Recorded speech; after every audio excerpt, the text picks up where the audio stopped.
Today, I want to share with you something that most of agents would never talk about on camera. Two real situation, two real client, two costly mistakes that happened right here in District 1. One of them has costed us almost 50,000 dirhams. Not because anyone was dishonest or because the developer was at fault, but because of two small things that were missed at the time of handover. If you're buying a villa in District 1 or District 1 West or anywhere in MBR city, I want you to watch this video before you take your handover. My name is Saliq Zahoor. I'm the founder of Eplog Properties. I have been working in Dubai real estate for over 14 years now.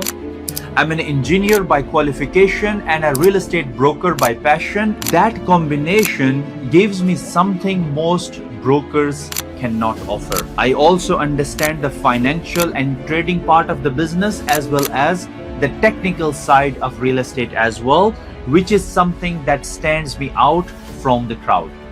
Alongside our brokerage work, I'm also a partner in a construction business, and we have completed more than 50 renovation and extension projects in communities like Dubai Hills, District 1, Jumeirah Island, Arabian Ranches, and also Al Barari and Jumeirah Island Meadows as well, if I forgot. So what I'm sharing with you today is not advice which is I'm reading from somewhere. This is what I have done hands-on right here in the community and in the city. These are not hypothetical stories today. Both of these cases, they actually happened to my portfolio of properties where I was actively managing, and I believe they are important enough to share in public.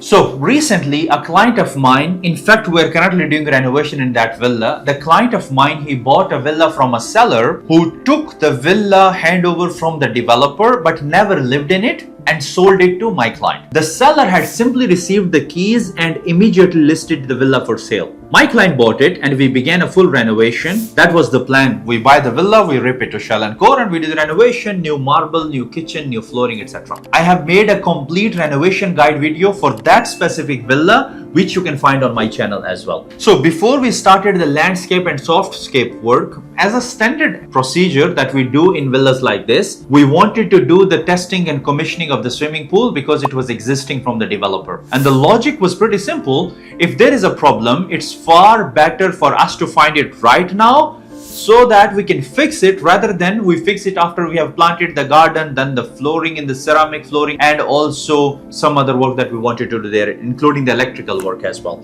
So we filled the pool and we waited. And then the rain came. Dubai had a full week of heavy rain. I actually posted out on Instagram about this somewhere in a frustrated way that the morning after like a full week of rain, we went to check the pool. So logically the pool should be full. It must be full. But the pool was still half empty. Or shall I say half full? Like, I'm the positive person. So the pool was half full.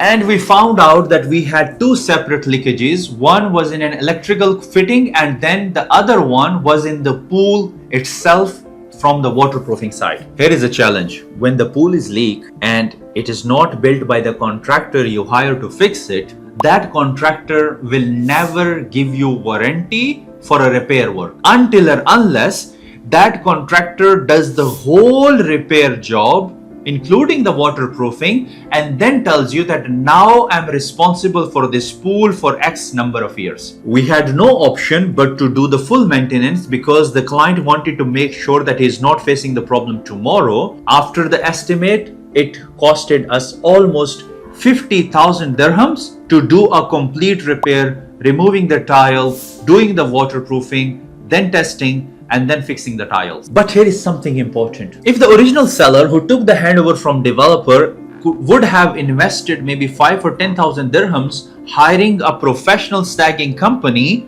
and the snagging company for sure would have found that leakage and the problem, because the developer was handing over the villa was under something called defect liability period. A defect liability period is a 12-month period from completion certificate offered by the contractor to the developer or to the owner that if any problem happens during this tenure in my work, I will be responsible to fix it. So if the seller would have appointed the snagging company and the snagging company would have spotted that problem could have been fixed for free and the contractor would be accountable and responsible for that. Unfortunately, he did not do that. So the lesson is not that the villa was defective. Typically, luxury construction in Dubai at this level is pretty up to the par, but the lesson is that no handover should ever be accepted without a proper testing and commissioning of MVP system, and that is being done by the snagging company that you appoint. The second case is the one I actually find more alarming because the potential for irreversible damage was far greater than this one. Another client purchased the villa from a seller and we started the renovation. The handover from the developer again has been taken by the previous owner and had never been lived in the property, so it was vacant. When the developer constructs a villa and connects it to the municipality main sewerage network, they always place a cap at the final FRC or the final connection point. This cap is there to protect the system during construction so that no construction debris in the sewerage line can actually go to the main sewerage system of Dubai municipality. The procedure at the handover is very clear. You do your snagging, you test the drainage, you verify that everything flows correctly, and they remove the cap to make sure that the villa is now connected to the drainage system. In this case, the cap was never removed. In fact, it was partially opened. And because the cap was partially opened, not fully sealed or not fully clear, water was passing through slowly, but the solid waste was backing up. And also the villa, it was not the primary residence of the owner. The owner visited it like occasionally, stayed in a day or two and then left. So the problem was building quietly. And then some family members of the owner came to stay there for 3 weeks. I hope now you understand what could have happened in coming weeks. The AMC guy received the call and he went through the standard checks, inspected the villa floor by floor, checked the bathroom, the pump. Nothing obvious. And then he called me, he said, "Sir, I have done everything. Everything seems fine, but I'm not sure what's the problem." And I told him, "Look, do one thing.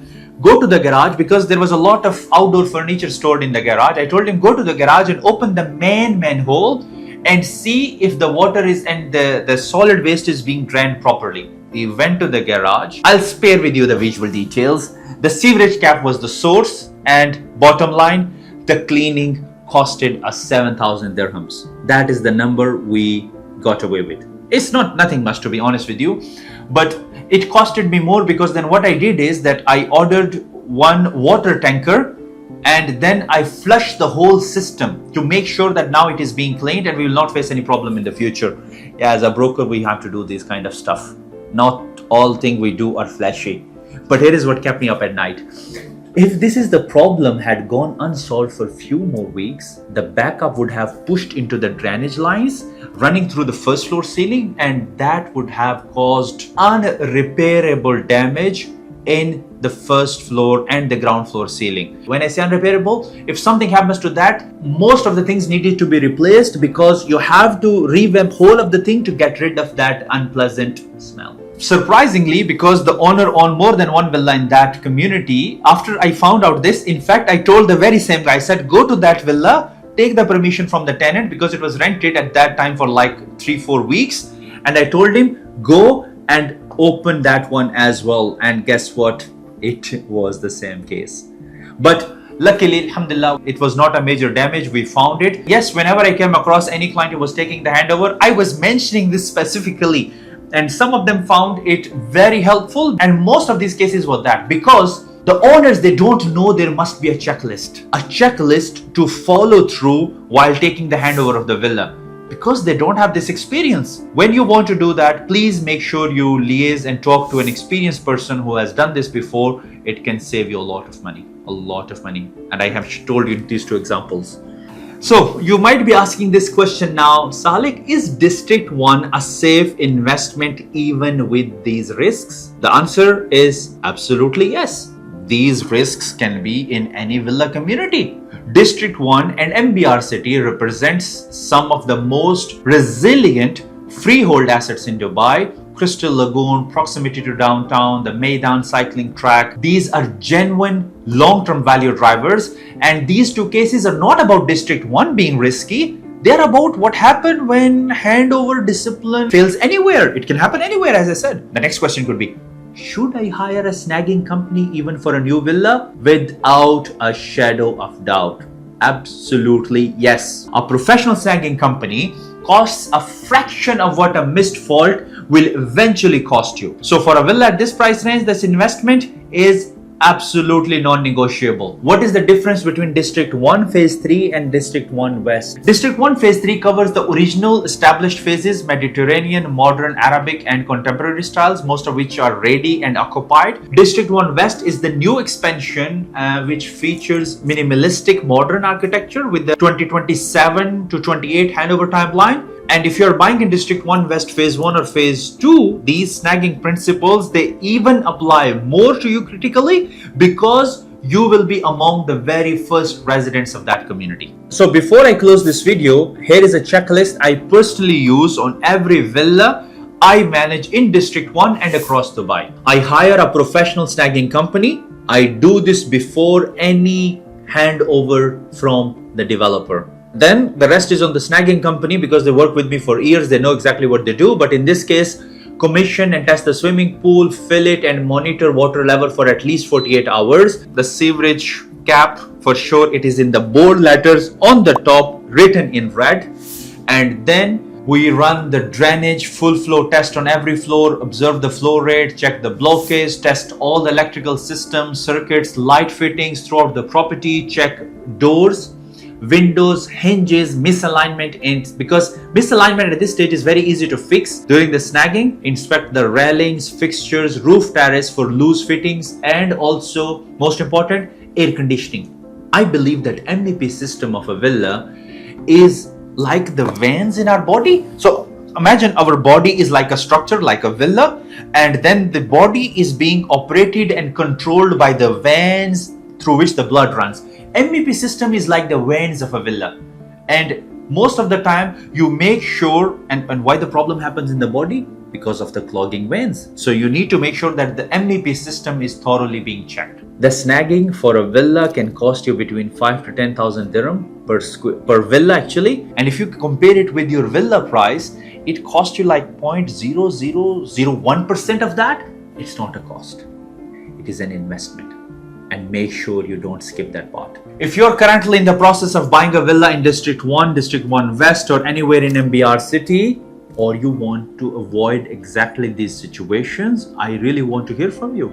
Leave a comment below with the specific question related to District 1 or anything else related to property market, whether it is about handover process, payment plan, service charge, upgrades, renovation, etc.